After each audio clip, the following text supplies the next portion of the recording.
students, welcome back to Crackit, and in this video, in this series we are basically completing your 12th board syllabus in 1 month. It is like a crash course in which we are going to have 3 videos for the chapter 1, at least almost 5 to 6 minutes duration all the 3 videos have. So firstly we will discuss about relation. Okay. As it means in Hindi और English as well कि दो elements हैं अगर कोई आपके पास and अगर ये आपस में किसी ना किसी तरीके से कोई लिंक है इन दोनों के बीच में, तो हम बोल देंगे ये जो हमारा है वो रिलेटेड है और रिलेशन के अंदर आते हैं. ठीक है, हम ये इसको बोल सकते हैं. ठीक है, अब जैसे कि मैं आपको बताऊं इसको रिप्रेजेंट कैसे करते हैं कि इसको बेसिकली आर से रिप्रेजेंट कर देंगे, जैसे कि x, y belongs to x cross y. ठीक है, इधर ये समझना ये जो कैपिटल x है और कैपिटल y जो हम लिख रहे हैं हम, उसका मीनिंग क्या है. जो हमारा x एलिमेंट आया है वो x सेट से आया है, इस सेट से आया है, एंड जो हमारा y एलिमेंट आया है वो y सेट से आया है. ठीक है, कैपिटल Y सेट से आया है and the x related to y. इधर कोई एक स्टेटमेंट होगी जिसके थ्रू ये दोनों आपस में रिलेटेड होंगे. ठीक है, चलिए बात करते हैं नेक्स्ट. हमारे पास दो टाइप्स के रिलेशन आते हैं. पहले टाइप्स ऑफ रिलेशन, एक आता है हमारे पास एम्प्टी रिलेशन एंड एक आता है हमारे पास यूनिवर्सल रिलेशन. सो हम पहले एक बार एम्प्टी रिलेशन की अगर मैं आपको बात बताऊं, सो एम्प्टी रिलेशन इज बेसिकली क्या होता है कि अगर मान लो a, b है, किसी सेट ए से ही बिलोंग करते हैं दोनों एलिमेंट. हमने बोल दिया ए की सेट ए है, उससे ही ये दोनों एलिमेंट जो रिलेशन क्या है वो बिलोंग करते हैं ए, बी. ठीक है, सो अगर सेट ए का कोई भी एलिमेंट सेट ए के ही दूसरे एलिमेंट से रिलेटेड ना हो या फिर किसी रिलेशन में ना हो, तो हम क्या बोल देंगे, ये जो हमारा सेट है वो क्या है, एम्प्टी रिलेशन. जो हमारा रिलेशन है वो कौन सा है, empty relation. We can write this. ठीक है, नाउ और इसको हम जो एम्प्टी रिलेशन को है वो रिप्रेजेंट कैसे करते हैं, आर इज इक्वल टू 5. यानी कि कोई भी इसके अंदर हमारे रिलेशन के अंदर एलिमेंट्स आएंगे ही नहीं, क्योंकि कोई भी एलिमेंट्स रिलेटेड ही नहीं है तो हमारे रिलेशन में कोई एलिमेंट्स आएगा ही नहीं. ठीक है, अब यूनिवर्सल रिलेशन क्या होता है. अगर मान लो a, b है, वो किसी सेट a से ही बिलोंग करते हैं, तो हर एलिमेंट सेट a का हर दूसरे एलिमेंट ऑफ सेट a से ही अगर रिलेटेड हो तो हम बोल देंगे क्या, जो रिलेशन है मेरा क्या है, एक यूनिवर्सल रिलेशन है. ठीक है, तो जैसे कि हम इसको रिप्रेजेंट करते हैं, इसको u से हम रिप्रेजेंट करते हैं बेसिकली, और इसको हम बोलते हैं a क्रॉस a. इस टाइप से हम इसको लिख सकते हैं. ठीक है, अब बात करते हैं नेक्स्ट. हमारे पास आता है रिफ्लेक्सिव रिलेशन. 3 तरीके आते हैं, रिफ्लेक्सिव, सिमेट्रिक एंड ट्रांजिटिव. हम तीनों की एक एक करके बात करेंगे. ठीक है, तो सबसे पहले मैं आपको बताऊं रिफ्लेक्सिव रिलेशन क्या होता है. हमें इसको बेसिकली आपको क्वेश्चन दिया आएगा, प्रूफ करो कि ये जो आपका रिलेशन है क्या ये रिफ्लेक्सिव है.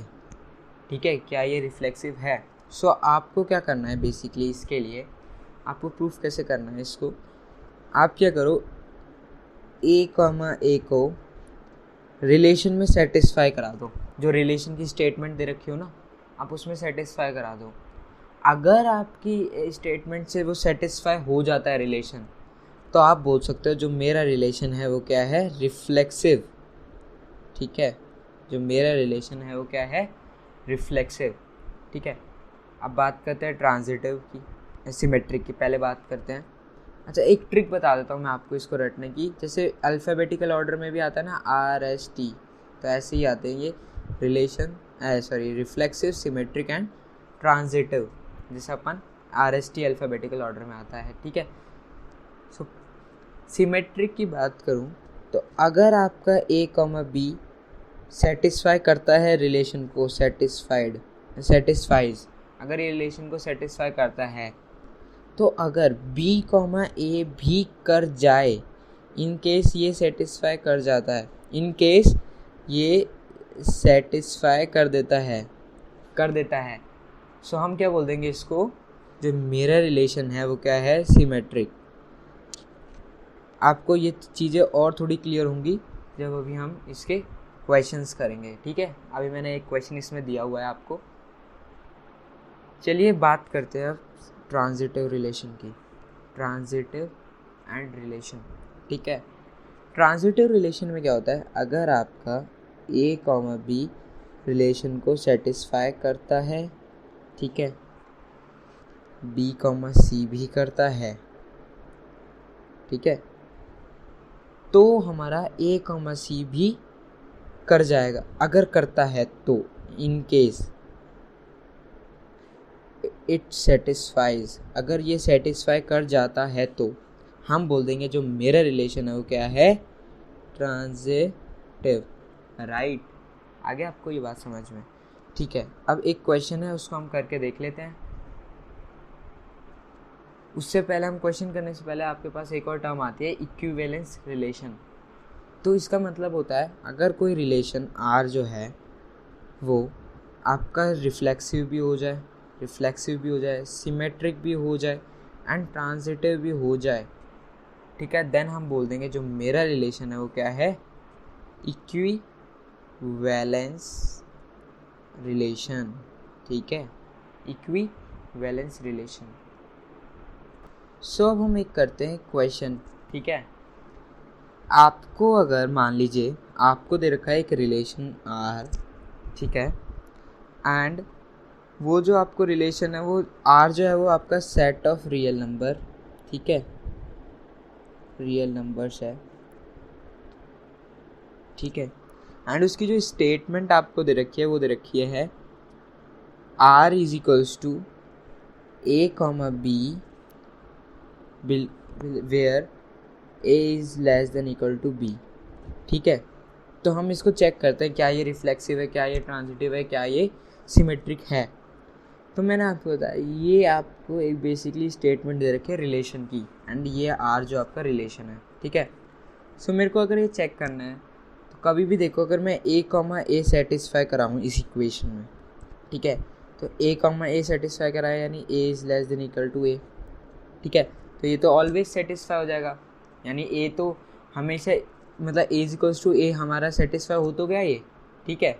सो हम क्या बोल देंगे, ये जो मेरा फंक्शन है वो रिलेशन जो है वो मेरा क्या है, रिफ्लेक्सिव, ठीक है। ये मेरा जो वो है फंक्शन है वो क्या है, रिफ्लेक्सिव है। अब हम बात करते हैं सिमेट्रिक की, ठीक है, पहले हम बात करते हैं सिमेट्रिक की। अब तो हमें A is less than equal to B ये कंडीशन दी थी, तो आप समझो A कॉमा B ले लो आप, ठीक है, तो A is less than B equal to B आपका पहली, अगर मान लो ये रिलेशन आपने, मैंने बोला आपको A कॉमा B सेटिस्फाई करता है तो ये रिलेशन आपका सेटिस्फाई कर रहा है, तो क्या B कॉमा A सेटिस्फाई करेगा, तो डालो B is less than equal to A, तो ये तो कभी सेटिस्फाई नहीं करेगा, सिर्फ एक केस में करेगा जब B इक्वल टू A होगा, बट हर केस में तो नहीं करेगा। सो हम इसको क्या बोल देंगे, B comma A does not satisfy relation. So हमारा जो फंक्शन है, ये जो रिलेशन हो क्या है, सिमेट्रिक नहीं है, ठीक है। जो मेरा जो ये रिलेशन है ये क्या है, सिमेट्रिक नहीं है, ठीक है। अब बात करते हैं नेक्स्ट की, हमें ट्रांजिटिव देखते हैं। तो मैंने आपको बताया था, ये एक बार रिलेशन की स्टेटमेंट को वापस लिख लेते हैं। सो अगर A कॉमा B आपका रिलेशन को फॉलो कर रहा है, मैंने आपको बताया था, तो A is less than B, ठीक है, B कॉमा C कर रहा है तो B is less than equal to C, तो क्या A कॉमा C करेगा, तो चेक करते हैं। A कॉमा C यानी A B से भी छोटा है एंड B जो है वो C से भी छोटा है, तो A हमेशा C से छोटा ही रहेगा भाई, ठीक है। तो हम क्या बोल देंगे, मेरा जो ये रिलेशन है क्या है, ट्रांजिटिव है, ठीक है। तो हमने क्या बोला, इसका आंसर क्या है हमारा, मेरा जो रिलेशन था वो रिफ्लेक्सिव था, सिमेट्रिक नहीं था, ट्रांजिटिव था। सो ये था आपके लिए क्वेश्चन भी, तो अगर आपको मेरी वीडियोस अच्छी लगती हैं तो प्लीज़ लाइक शेयर कमेंट कीजिएगा एंड थैंक्स फॉर वॉचिंग।